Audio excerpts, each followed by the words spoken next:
परिवारजन महिला आरक्षण के लिए इतने दशकों से कोशिश तो हो रही थी, 3-3 दशक से बात हो रही थी, नहीं हो पा रहा था।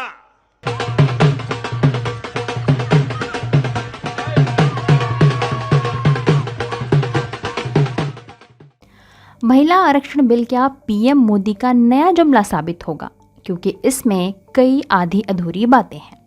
इस बिल में लिखा गया है कि यह बिल पास होने के बावजूद 2026 से पहले लागू नहीं हो सकता। जनगणना और परिसीमन के बाद ही इसे लागू किया जा सकता है। इस बिल में ओबीसी वर्ग के आरक्षण की बात भी नहीं है। अल्पसंख्यक वर्ग की महिलाओं को भी बुला दिया गया है।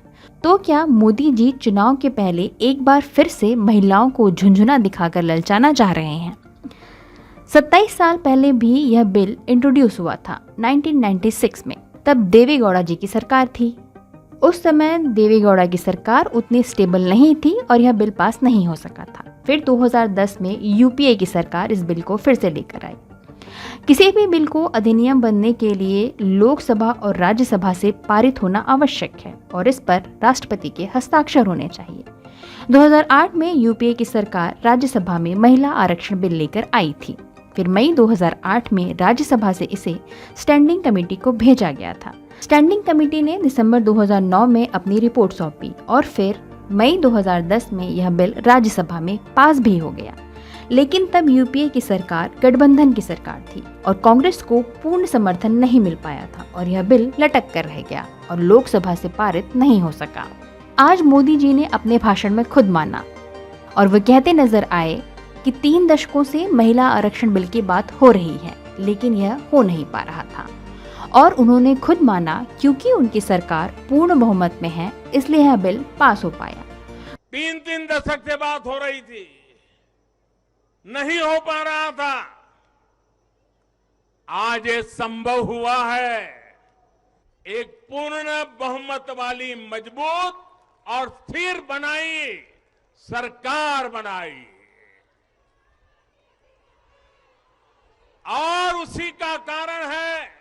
तो मोदी जी ये क्यों नहीं बता रहे कि पिछले लगभग 1 दशक से, यानी कि 9.5 सालों से तो मोदी जी की ही सरकार है, पूर्ण बहुमत की सरकार। तो ये बिल संसद में पेश होने में उन्होंने इतनी देर क्यों कर दी, जबकि 2014 के चुनाव के दौरान अपने घोषणा पत्र में उन्होंने यह बात कही थी। तो उन्हें अपना वादा निभाने में 9.5 साल क्यों लग गए?